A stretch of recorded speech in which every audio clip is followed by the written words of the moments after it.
Fala galera, tudo bem com vocês? Então vamos resolver aqui agora uma questão envolvendo equação de Bernoulli com perdas de carga e a gente vai utilizar o diagrama de Moody para a gente conseguir determinar as perdas de pressão distribuídas, tá? Por isso que ela é uma questão bem completa, onde a gente vai precisar calcular o número de Reynolds, a gente vai precisar calcular a perda de pressão localizada, a gente vai precisar calcular um monte de coisa. Então fiquem até o final que a gente vai conseguir captar bastante coisa, tá?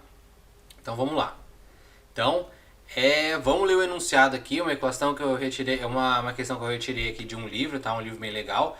Então a água a 15 graus ela deve ser descarregada de um reservatório a uma taxa de 18 litros por segundo, usando dois tubos de ferro fundido horizontais em série e uma bomba entre elas. Então vamos captar o que a gente tem aqui. O que é mais importante? Que a água, claro, que a gente vai utilizar as propriedades da água. A temperatura a gente vai utilizar em algum caso, assim, em uma situação aqui, então vale ressaltar que a temperatura é 15 graus. A vazão volumétrica, claro, é um dos mais importantes aqui, que ela é 18 litros por segundo. Vale ressaltar que em litros ela não é o valor no sistema internacional. O valor no sistema internacional é em metros cúbicos por segundo, que é só dividir por 1000 esse valor. Dois tubos de ferro fundido, tá? A questão de ele ser de ferro fundido vai ser muito importante pra gente também. E por enquanto é isso, tá? Então o primeiro tubo ele tem 20 metros de comprimento e um diâmetro de 6 centímetros, tá? Então esse primeiro tubo aqui, ele tem um comprimento de 20 metros e 6 centímetros de diâmetro, tá? E o segundo tubo ele tem um comprimento de 35 metros e um diâmetro de 4 centímetros. Então, beleza, até aqui tudo bem. O nível de água no reservatório ele é de 30 metros, tá? Acima do eixo central do tubo. E a gente considera também que ele está aberto para a atmosfera e vocês vão ver porque isso vai ser importante para a gente. Tá? Então, essa altura aqui ela vale 30 metros. A entrada do tubo, essa entrada aqui, ela tem uma aresta viva e as perdas associadas à conexão da bomba são desprezíveis. Então, qualquer perda na bomba aqui, por exemplo, aquelas perdas localizadas, elas não vão ocorrer. As únicas perdas que nós vamos ter vão ser somente devido ao comprimento, né? Aquela perda de pressão distribuída no comprimento e aquela perda de pressão localizada, que é aquela perda de pressão na entrada, que vai ocasionar uma perda de pressão. Então, desprezando o efeito de fator de correção de energia cinética, tá? Determinar a carga de bombeamento, então a carga de altura, o quanto de altura a minha bomba vai inserir no escoamento. E determinar também a potência da bomba para manter essa vazão, certo? Então, o que está acontecendo aqui nesse processo? Eu tenho um tanque que ele tem 30 metros de altura de água, bem grande, digamos assim. E eu vou ter tubos bem grandes também, que eles vão fazer com que eu tenha muita perda de pressão, né? Então 30 metros de tubo mais 20 metros de tubo mais 35 metros, é uma perda de pressão muito grande. Vale ressaltar também que os diâmetros eles são bem pequenos, então aumenta mais ainda a perda de pressão. Então eu vou ter que ter uma bomba que vai ser capaz de manter esse meu escoamento em 18 litros por segundo. Então, e a partir disso a gente vai ter que ver então o quanto de altura de coluna de litro de água que a bomba vai ter que manter pra gente e qual vai ser a potência dessa bomba, considerando algumas considerações que a gente vai utilizar. Certo? Então, esses aqui são os dados que eu tenho. Então, a altura do tanque, né, desse ponto 1 que eu estou considerando é 30 metros. O diâmetro aqui desse ponto 2 aqui que eu falo para vocês, né, que é desse tubo, ele vale 0,06 metros, que é igual a 6 centímetros. O comprimento desse tubo aqui, que eu chamei de L2, que ele vale 20 metros. O diâmetro desse tubo 3, que vale 4 centímetros, que é 0,04 metros. O comprimento dele é 35 metros. E a vazão que vai passar por esse tubo aqui vai ser 0,018 metros cúbicos por segundo. Então, qual que é o primeiro passo que a gente vai fazer aqui? Calcular as velocidades no tubo 2 e no tubo 3 a partir da vazão que foi dada para a gente. Como que a gente faz isso? Então, a vazão ela é dada pela área vezes a velocidade. Tá? Então, como a gente sabe, a vazão em 2 é como a gente está com um fluido incompressível, né, e pela conservação da massa, a vazão que vai passar aqui no ponto 2 ela vai ser a mesma que passa aqui no ponto 3. Então, a gente vai pegar aqui que a vazão 2 ela vai ser igual à área que é πd² sobre 4 vezes a velocidade. Né? Então, nos dois casos aqui. Então, se a gente pegar os valores que nós temos aqui, nós temos o valor do D2 e nós temos o mesmo valor do Q. Né? Então, O V2 ele vai ser igual a 6,366 metros por segundo e o V3 vai ser igual a 14,32 metros por segundo. Então, como a gente sabe, sempre que a gente tem um diâmetro menor, a gente vai ter velocidades do escoamento maior para a mesma vazão que a gente quiser. Tá? Então, determinadas aqui as velocidades, tá? A gente já fez muito desse tipo de questão aqui para calcular a velocidade a partir de vazão volumétrica e tudo mais. Vamos aqui aplicar o Bernoulli entre o ponto 1, que é o ponto mais alto do tanque aqui, e a saída no ponto 3 aqui. Tá? Vale ressaltar que aqui no ponto 1 eu vou ter o tubo aberto para a atmosfera. Tá? Então, se a gente aplicar a equação de Bernoulli, a gente tem que considerar tudo que está acontecendo no caminho entre 1 e 3. E o que está acontecendo? Então eu tenho todas as pressões envolvidas aqui no ponto 1, relacionadas à pressão estática, à velocidade e também à altura. Só que aí, nesse meio do caminho, o que tem? Eu tenho uma bomba. A bomba ela vai fornecer pressão para o meu escoamento. Então por isso que eu considero ela aqui do lado esquerdo da minha equação, considerando que o escoamento ele vai partir daqui para cá, tá? Do ponto 1 para o ponto 3. E aí lá no ponto 3, o que eu tenho? Eu tenho a pressão ocasionada aqui devido à pressão estática, que é o P3, mais a velocidade do ponto 3, tá, do fluido, que eu já calculei nessa equação aqui, nesse ponto aqui, o Z3, né, que é a altura do ponto 3, tá, mais todas as perdas de pressão que eu tenho no caminho entre 1 e 3. O HK total é o total de perda de carga localizadas que eu tenho aqui. E aí a gente vai saber o que é. Tá? O HL total é aquelas perdas de pressão que eu tenho através do comprimento de todo o meu sistema. Então, como eu estou considerando o ponto entre o ponto 1 e o 3, eu vou considerar todas as perdas de pressão que eu tenho nesses dois tubos. Se eu estivesse considerando aqui entre o ponto 1 e o ponto 2, eu vou considerar as perdas de carga totais somente nesse tubo aqui e as perdas localizadas nesse ponto aqui, claro. E eu não vou considerar a bomba também, porque eu não tenho nenhuma bomba no caminho, né? Só que como eu estou considerando entre 1 e 3, sempre que a gente quiser calcular a propriedade da bomba, a gente tem que pegar os pontos em que a gente mais conhece valores. Então o que eu sei do ponto 1? No ponto 1, eu sei que a pressão ela é zero, porque ela é igual à pressão atmosférica. Então como eu estou falando em valores manométricos, eu vou considerar aqui que ela é zero. Tá? A velocidade no ponto 1 eu estou considerando que ela é zero também. Por quê? Porque o tanque, mesmo ele não tendo me dado o valor do tamanho, né, do diâmetro do tanque, eu considero que ele é muito grande. Então por isso que a velocidade de esvaziamento do tanque ela vai ser muito pequena comparado com valores das velocidades que eu já calculei aqui. Então eu posso considerar ele para efeitos de facilitar para a gente aqui, eu vou considerar que o V1 ele vai ser zero. Tá? O Z1 é a altura, né, da coluna líquida aqui, que eu tenho que é 30 metros, então eu vou manter aqui. O H da bomba é o que eu quero saber, que é o valor da coluna de líquido de água que a bomba está acrescentando para o meu escoamento. O P3 é a mesma coisa que P1, ele está aberto para a atmosfera, então eu posso considerar que a pressão atmosférica que é zero. O Z3 eu estou considerando que ele é zero porque eu estou considerando o referencial como sendo esse aqui, o ponto mais baixo do tanque, que é a altura dele como sendo zero. Tá? E aí, claro, eu vou ter que calcular todas as perdas de carga localizadas que eu tenho nesse meu sistema aqui, né? Todo esse sistema, e as perdas de carga distribuídas, que são aquelas perdas de carga devido ao comprimento. Então, vamos lá, vamos ver o que a gente tem aqui. Primeiro, a gente vai calcular as perdas de pressão ocasionadas por efeitos locais, né? Então, quais são os efeitos locais? Como eu falei lá no começo do enunciado, no começo do exercício, as únicas perdas locais que nós vamos ter ocorrem devido a essa aresta viva que vai ter aqui nessa entrada. E por quê? Porque ele falou que na bomba eu não vou ter nenhuma perda localizada. Tá? Às vezes, em diversas situações, as perdas de carga localizadas, às vezes elas estão relacionadas com o aumento ou a redução do diâmetro, tá? Mas aqui ele não está considerando isso pra gente, tá? Ele está falando que não tem nenhuma perda entre a bomba aqui. Eu poderia falar que eu tenho alguma perda aqui na saída também, mas como ele não deu nada disso pra mim, ele não falou que tem, então eu não vou considerar ela aqui. Às vezes algum cotovelo 90 graus, cotovelo 45 graus, eles causam perda de carga localizadas. Então tem diversas situações que eu tenho perda de carga localizada. Aqui nesse exercício estou considerando somente isso que ele deu, que ele me falou, que são devido às arestas vivas aqui da entrada, que vai ocasionar uma perda de pressão reduzida, por isso que eu chamo ela de localizado, tá? E como que eu calculo isso?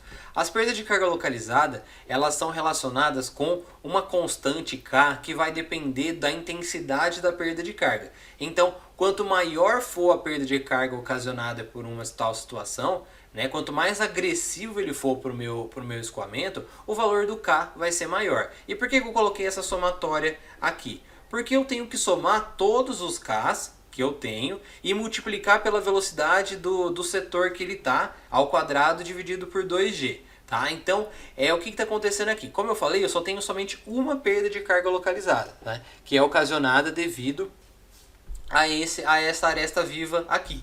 Tá? E como eu falei para vocês, quanto maior for o grau de perda de carga, maior vai ser o valor de K. E esse valor de K ele é definido experimentalmente. O pessoal faz diversos experimentos, diversas situações e define o valor dessas constantes. Então essa situação aqui que está mostrada é a mesma, é como se eu pegasse esse ponto aqui que eu estou circulando e eu estivesse expandindo ele. Então essa aresta viva vai causar uma perda de carga e o valor do K vai ser 0,5. Então, no valor do K aqui eu vou colocar 0,5.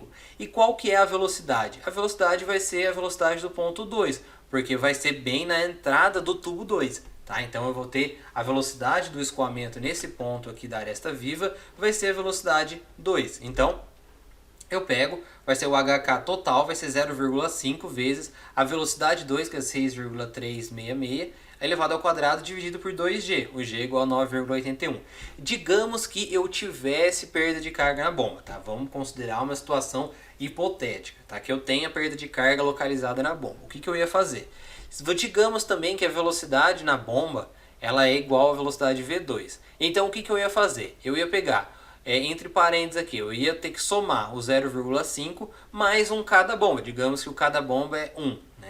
É definido experimentalmente também. Então eu ia ter que fazer 0,5 mais 1, né, fecha parênteses, vezes isso aqui que eu mostrei para vocês. Tá? Que aí seria, aí eu pegaria todas as perdas de carga associadas à velocidade 2, tá? Eu vou ter que somar todos os Ks. Tá? Então em todas as situações. Então, porque digamos que eu tivesse vários cotovelos 90 graus ali, cada um é 0,3 o valor do K deles. Então eu ia ter que somar cada um desses Ks. Aí se eu tivesse 5 cotovelos de 90 graus, eu ia ter que pegar o 0,3 vezes 5 e aí eu ia somar com a velocidade associada a ele. Tá? Então isso aqui que é o mais difícil de entender um pouquinho. Tá? Então, fazendo essa conta aqui, eu achei que a perda de carga total no meu escoamento aqui, localizada, vai valer 1,033 metros. Então, eu perco 1,033 metros de coluna de água, né, de pressão. Né? Isso aqui eu posso transformar em pressão também. Essa unidade de metros aqui ela é só uma das formas de eu representar a pressão, depois vocês vão ver certinho. Tá? Então no meu escoamento eu estou perdendo 1,033 metros de pressão localizada, né? Então o que é um valor bem grande, né? Se for ver, né? Porque em outros casos a gente está falando em casa de centésimos, né? Aqui é 1,033 metros de coluna de água, que é muita coisa. Tá? Então vamos guardar esse valor aqui que depois a gente vai utilizar nessa equação de Bernoulli, mas primeiro a gente tem que determinar a perda de pressão localizada total. Tá? E como que a gente faz isso aqui? O procedimento aqui ele é um pouquinho mais complicado, mas seguindo esse passo a passo que eu estou passando para vocês aqui, vai ser completamente importante e fica muito fácil também. Tá? Então o primeiro passo que nós temos que fazer aqui é saber que nós vamos ter duas perdas de carga localizadas, distribuídas aqui. Que vai ser a perda de carga associada ao tubo 2, tá? E a associada ao tubo 3. Vocês podiam falar assim, nossa, mas não tem nenhuma perda de carga associada a esse tubo bem grande aqui? E vocês vão ver que não. E eu vou mostrar para vocês por quê. Porque como que eu calculo a perda de carga distribuída, né, nos tubos? É igual a um fator de atrito que vai depender de duas coisas. Vai depender do número de Reynolds do meu escoamento. Claro que vai depender se o escoamento ele é laminar ou turbulento.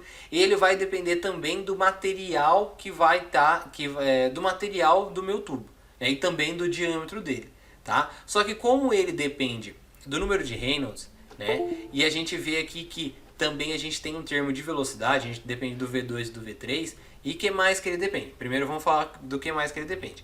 Ele depende dos comprimentos, né? Então a gente vê que como o comprimento está no numerador, quanto maior for o comprimento, maior vai ser a perda de carga, maior vai ser o HL.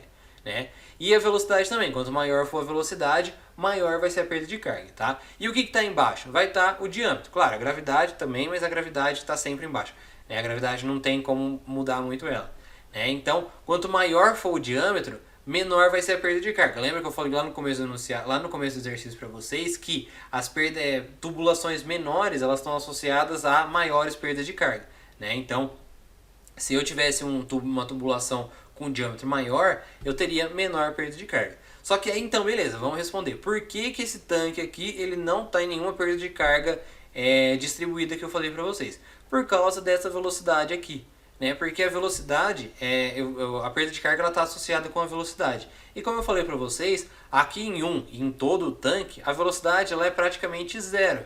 Então eu não vou ter nenhuma perda de carga distribuída, nem localizada também. Tá? Então por isso que eu estou considerando as perdas de carga associadas aos comprimentos 2 e ao comprimento 3.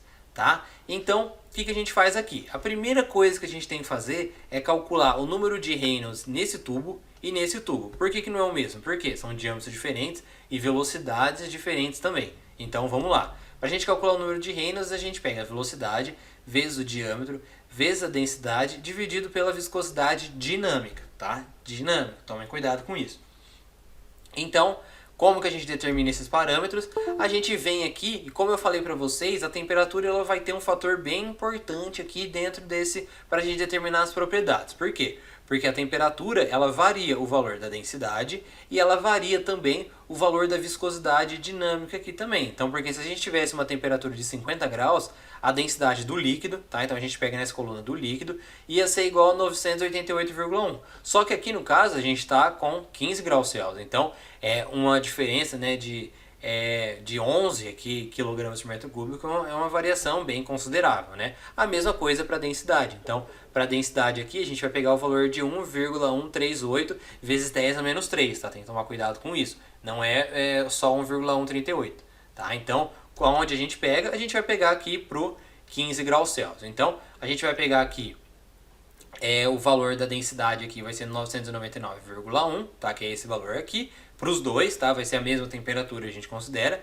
E a viscosidade, eu peguei aqui o 0,959 vezes 10 a menos... não, é essa aqui, desculpa. 1,138 vezes 10 a menos 3, tanto foi o valor que eu usei aqui. Então os números de Reynolds eles eram bem grandes, né? O número de Reynolds em 2 deu 335.360 e o Reynolds em 3 deu 503.040, tá? Então, como a gente está vendo aqui, como esse valor é infinito, muito maior do que 2.300, nós temos escoamentos turbulentos nos dois tubos, tá? E agora, depois que a gente calculou o número de Reynolds, a gente vai calcular as razões de rugosidade em cada um dos tubos. E o que é isso, André? O que é isso? A gente vai pegar que a razão, os R2 e os R3, ele vai ser igual à rugosidade do tubo, e eu vou explicar para vocês o que é, dividido por cada um dos diâmetros. Então, de onde sai o valor dessa rugosidade? A rugosidade, ela depende, lembra lá que eu falei para vocês que o material do tubo ele vai ser muito importante para a gente? Então, para cada um dos materiais, eu tenho um valor de rugosidade estipulado, né, tabelado para a gente aqui. Então, a gente vê que para o plástico, a gente não tem nenhuma rugosidade, né? A gente fala que o plástico ele é praticamente liso.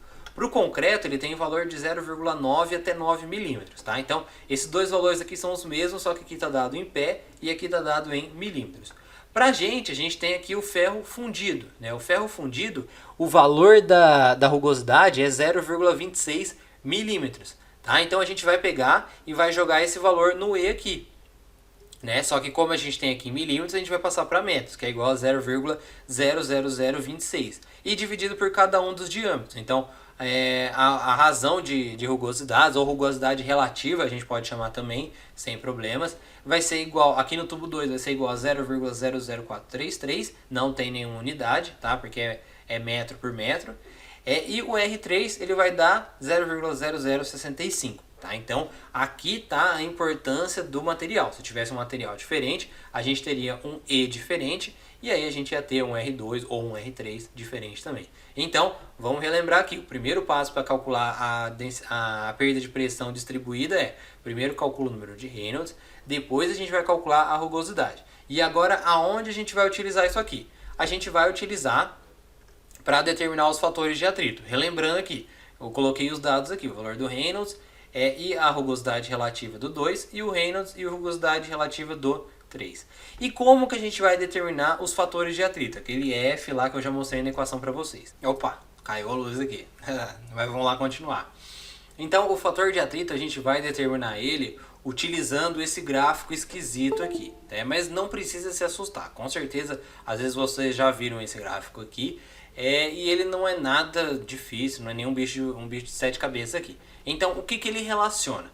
Ele vai relacionar aqui dois fatores, né? Para a gente chegar no valor do fator de atrito. Ele vai relacionar o número de Reynolds com o valor da rugosidade relativa, que é esse R que eu já calculei aqui para vocês, né? Só que aí como que a gente vai utilizar? Qual procedimento a gente vai utilizar? Esquece essa tabela aqui, tá? Ela não vai ser utilizada para nada. Então aqui no eixo X nós temos os vários valores do número de Reynolds. Então ele parte desde aqui do zero, tá? Aí você vê que ele chega rapidinho no 1000. Então 10 ao cubo aqui é 1000, né? Aí aqui é 2000, 3000, 4000, 5000, 6000, 8000 e até que a gente chega no 10.000, tá?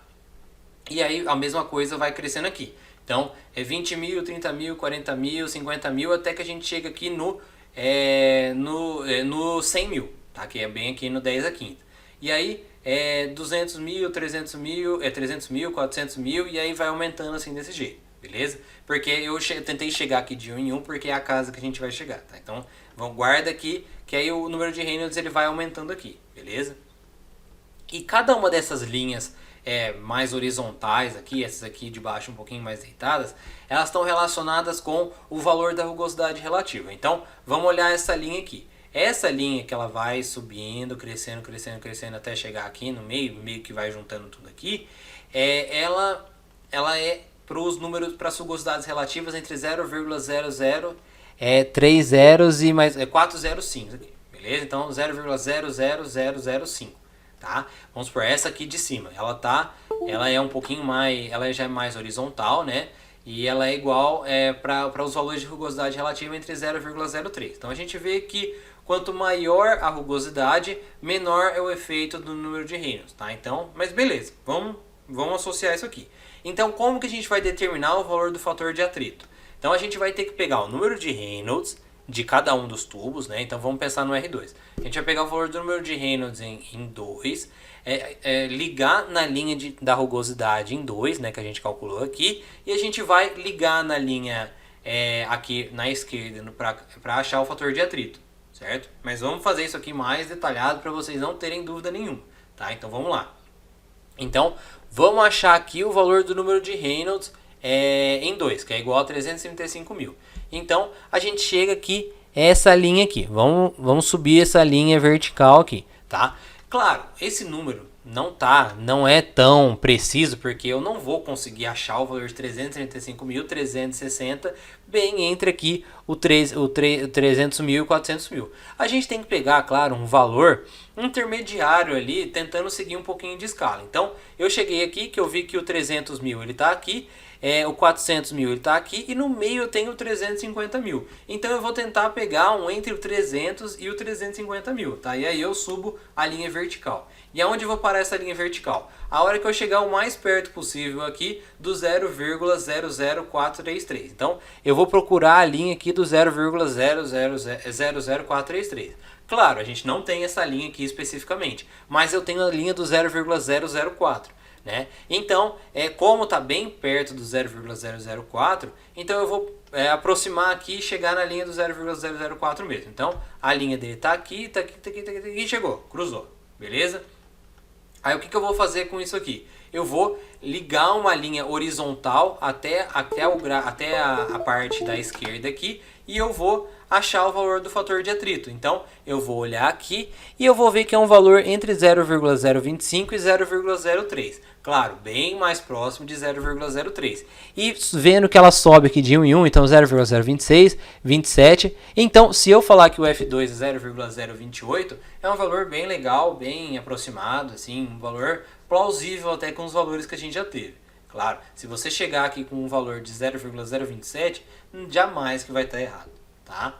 Então agora vamos fazer a mesma coisa aqui para os valores de Reynolds e da rugosidade relativa em 3. Então eu olho aqui, eu pego o 503.040, então eu estou aproximando bem perto aqui do 500.000, tá? E também eu vou chegar aqui até na linha do 0,0065. Então, no 0,065 eu vou pegar um valor entre 0,0006 e 0,008. Então, eu cheguei no valor mais ou menos aqui entre elas, tentando manter um pouquinho mais próximo do 0,006. Então, vamos ligar agora aqui com a horizontal, né? Na horizontal até na esquerda, na minha esquerda olhando aqui. Então, eu tenho um valor entre 0,03 e 0,04. Claro, bem mais próximo de 0,03. Então, eu vou escolher o valor aqui entre 0,033. Tentei manter um pouquinho as escalas ali, mas se você usar um 0,0032, não vai estar errado também, tá? Então, achei agora os fatores de atrito, que era a única coisa que faltava para eu calcular o valor das perdas de pressão distribuídas. Então, vamos jogar lá na equação. Então, lembrando que para achar o HL total, a gente vai fazer que é o HL2 mais o HL3. E o HL2 ele vai ser igual ao fator de atrito, que a gente já determinou, sobre o comprimento dividido pelo diâmetro, vezes a velocidade ao quadrado dividido por 2G. A mesma coisa para o HL3, só com o fator de atrito 3, comprimento 3 e tudo mais, né? Então, vamos substituir os valores que a gente já tem, né? Que a gente tem tudo aqui. E a gente chega que o valor das perdas de pressão, eles são esse aqui. O HL2 vai ser igual a 19,28 e o HL3 vai ser igual a 302 metros. Pô, mas 302 metros de perda de pressão, André? E eu tento explicar para vocês por quê. Caso eu não tenha feito nenhum erro de conta aqui, o que eu acho que eu não fiz, mas vamos pensar aqui. Essa velocidade, ela tá muito alta, né? E ela tá muito alta por causa da vazão, por causa da geometria e tudo mais. Porque, geralmente, em escoamentos, em exercícios, vocês vão encontrar velocidades entre 1 e o 5, entre 1 e o 8 e tudo mais. Agora uma velocidade de 14,32 ela é bem alta, tá? E como eu falei para vocês, para diâmetros menores a gente vai ter perdas de pressão maiores também. Então um diâmetro de 4 centímetros, ou seja 0,04 metros, é um diâmetro bem pequeno, que vai fazer com que a perda de pressão seja aumentada, né? E também um comprimento de 35 metros é um puta comprimento, ele é bem grande. Então é por isso que essas perdas de pressão elas estão bem grandes mesmo. Então como que a gente vai calcular agora o H da bomba? O H da bomba a gente vai utilizar naquela equação de Bernoulli lá do começo que a gente já utilizou todas aquelas aproximações, o P1 e P3 igual a 0, V1 igual a 0 e tudo mais. Então, essa equação aqui é ela já aproximada. Então, com tudo aqui já calculado, Z1 a gente já tinha, V3, as perdas distribuídas e as localizadas. Então, substituindo os valores, né, lembrando que o HL total é a soma do HL1 mais o HL2 mais o HL3, então o H da bomba vai ser 302,7 metros. Então a bomba vai ter que acrescentar tudo isso de pressão para que eu consiga manter essa vazão volumétrica de 0,018 metros cúbicos por segundo. Beleza? E agora com o valor desse H da bomba, a gente consegue calcular a potência de acionamento, né? O tanto de energia que eu vou ter que gastar para fazer com que essa bomba consiga funcionar. E qual é a equação que a gente usa? A gente usa essa equação aqui, que é a densidade vezes a gravidade, vezes a vazão, né, que foi dada para a gente, volumétrica, né, vezes o H da bomba, dividido pelo rendimento da bomba, tá? Como não foi dado nenhum valor de rendimento da bomba pra gente, a gente considera que ele vale 100%, ou seja, o valor aqui do rendimento da bomba vai ser 1, porque a gente não usa 100%, a gente usa como se fosse unitário, né? Então, para a gente calcular isso aqui, a gente pega o valor da densidade que a gente achou na tabela, usa esses valores aqui e a gente chega que a potência da bomba é 53.411 watts. O que é bastante potência também. Mas claro, se a gente precisa dessa quantidade de H de bomba aqui, então é claro que a gente vai precisar de uma potência bem grande. Então eu espero que vocês tenham entendido esse passo a passo. Ele é mais complicado, mais trabalhoso do que difícil, então eu espero que vocês tentem treinar bastante também. Caso eu tenha errado alguma coisa, por favor me falem aí, porque são contas bem complexas, né, mexendo com isso aí. E qualquer dúvida, podem deixar aqui na descrição, não esqueçam de gostar do vídeo aí. E nos vemos na próxima. Grande abraço, pessoal. Tchau, tchau.